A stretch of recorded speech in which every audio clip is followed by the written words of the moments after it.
Guys, we just have a quick question here from Mazia, who asks, what exactly is the difference between Fed Fund futures contracts and Eurodollar futures contracts? How do they differ in their interpretation of future Fed policy actions or adjustments?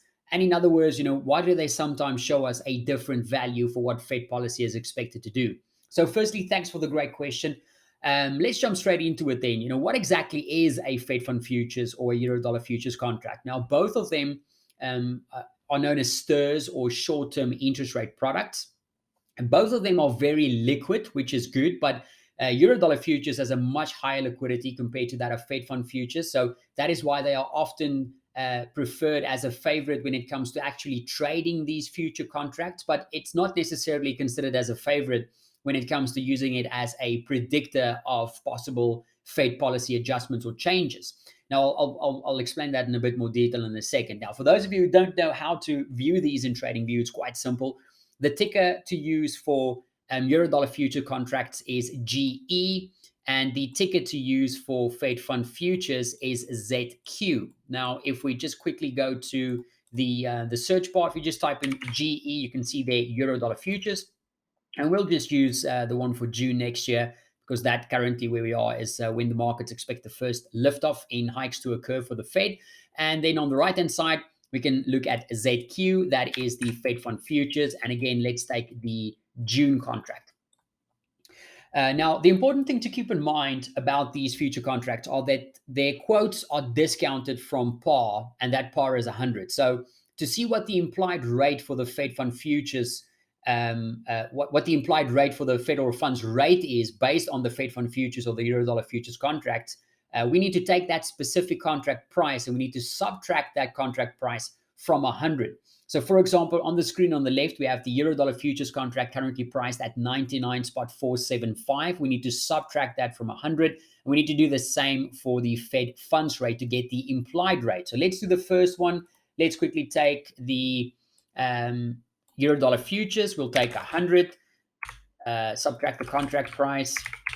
That gives us an implied rate for next year, June, of 0.52 or 52 basis points. So basically what this is telling us is that based on this Eurodollar futures contract, the implied federal funds rate for next year, June, is 0.52%. Let's do the exact same thing then for the Fed Fund futures. Again, 100, subtract the contract price, 685.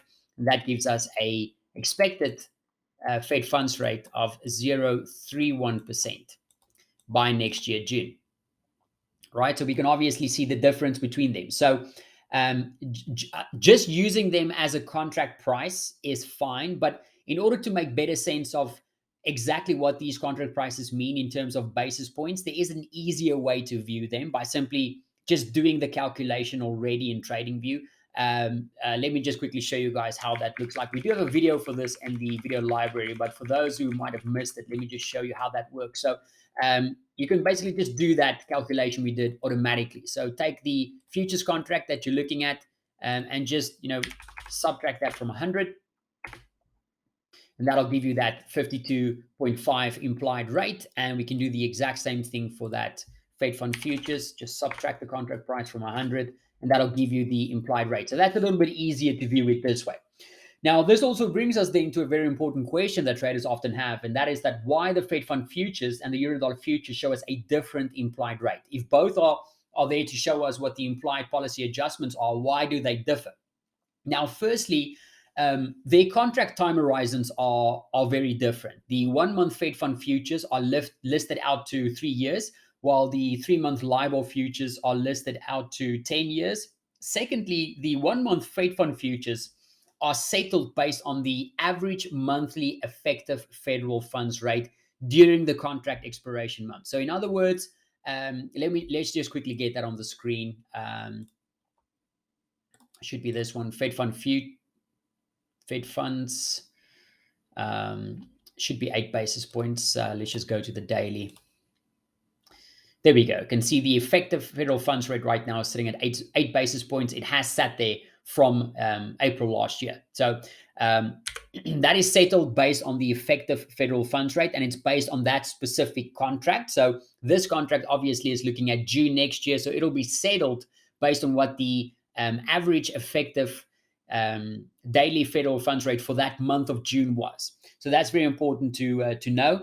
When it comes to Eurodollar future contracts, though, Eurodollar future contracts aren't settled against the effective average Fed funds rate. It is settled against the 3-month LIBOR rate for the contract expiration month. So that means for a more accurate implied rate, you actually need to adjust the Eurodollar futures to account for the difference between what the 3-month LIBOR rate is and what the effective federal funds rate is for that specific contract.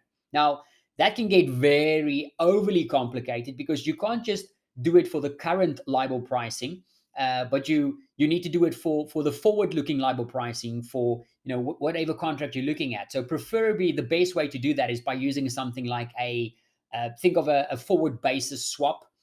But for me, that's just unnecessarily complicated, in my opinion, for what we want to use these things for. Now, something to consider between these two is that their accuracy is skewed by what we just said, because based on what they settled on. So, for example, like we mentioned, the Fed Fund futures is settled on the average effective funds rate. But when it comes to the Eurodollar futures, the accuracy for it, for it to show accurate policy adjustments, it'll be based on how accurate the 3-month LIBOR basically tracked the effective funds rate for that specific month. Now, secondly, what makes that even more complicated is, remember that future contracts, all of them will have an embedded risk premium. And that risk premium means that there will always be some error in accurately predicting the policy adjustment for the Fed. So let's take the 1-month Fed Fund futures, for example. They run out to 3 years, right? And the 3-month Eurodollar futures, they run out 10 years. So there's a lot that can happen in the next 3 and 10 years. And that means that your risk premium for the contract next month, for example, will be very different compared to the risk premium for the contract that is going out 2 years or 6 months or 5 years from now. So the accuracy diminishes the further out we go, because it gets more and more skewed by the risk premium, which is obviously something important to always remember. And with risk premium in mind, why does the Fed Fund futures usually imply a lower rate compared to that of the Eurodollar futures? Now, apart from the difference that we need to account for between the 3-month LIBOR rate and the effective federal funds rate, right now, for example, that difference between the two is about 9 basis points, because we know that the effective federal funds rate is sitting at 8 basis points. And if we take a look at LIBOR, I checked this earlier. Let me just give me a second. LIBOR is sitting at 19. Is it 17 or 19? Sitting at 19. Okay, so there's an 11 basis point difference. So obviously that's something that we need to account for between these two. Apart from that, though, apart from the difference between something like the 3-month as well as the effective in terms of Eurodollar futures, it's important to remember that Eurodollar futures are settled. They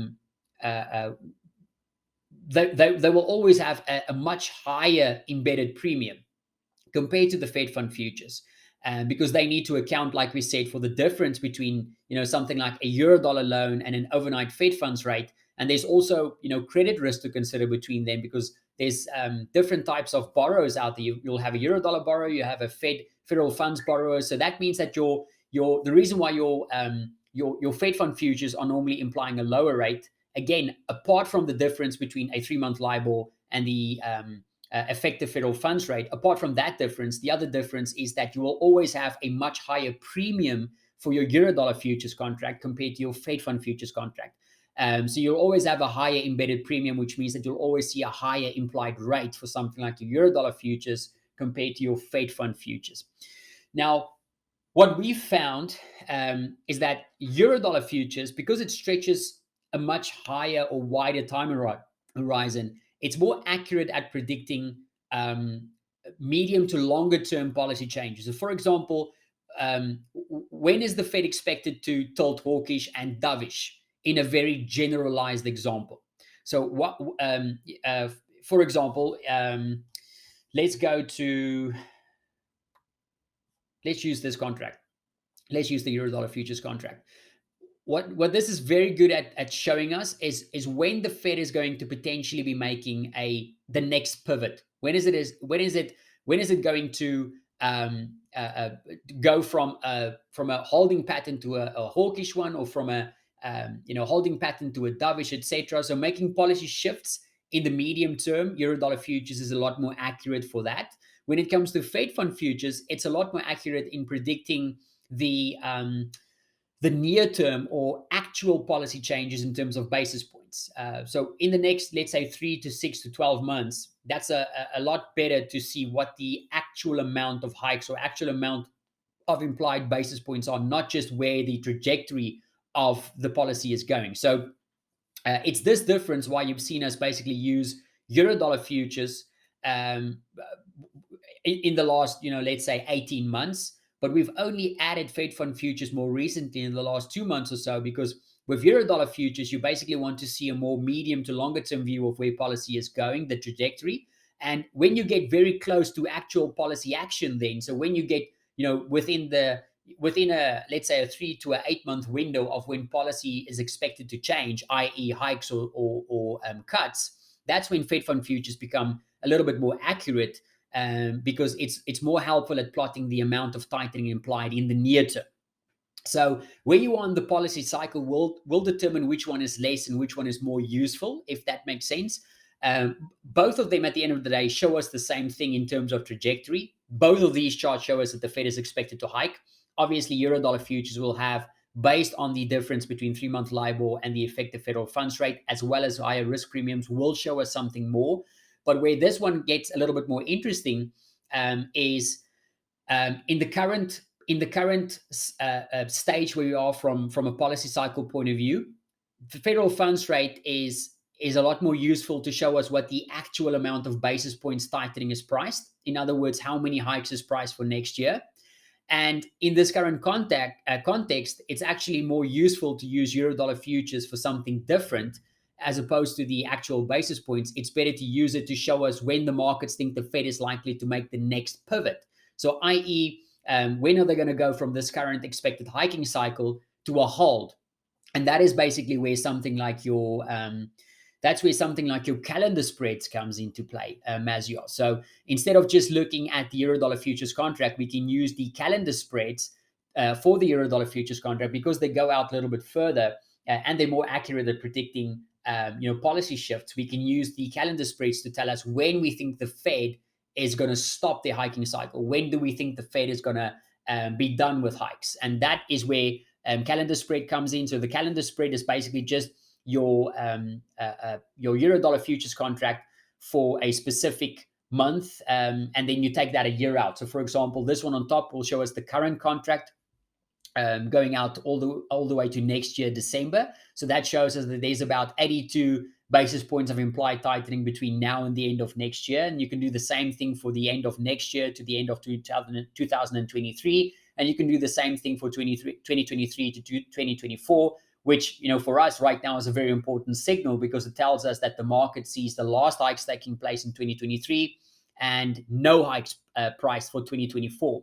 So that tells us that, in this current cycle, the markets think the Fed is going to move so aggressively that they're going to be done hiking, within the next, let's say, 16 months. And then after that, they're going to go into a holding pattern and maybe potentially even going into a cutting cycle. So again, based on where you are on the policy, cycle, you use these contracts for different things. Right now, where we are, because the first hike is 6 months away, Fed fund futures are a lot more accurate to show us what the actual amount of tightening is, how many hikes is priced for next year, almost 3 based on that. And then we use something like the euro dollar calendar spreads to tell us when the markets think the next Fed pivot is going to take place. We already know they're going into a hiking cycle. When does the market think that hiking cycle ends? So it's been a little bit of a more detailed video, but I hope it's been helpful to answer your question, Mazia. And as always, any other questions, don't hesitate to let us know.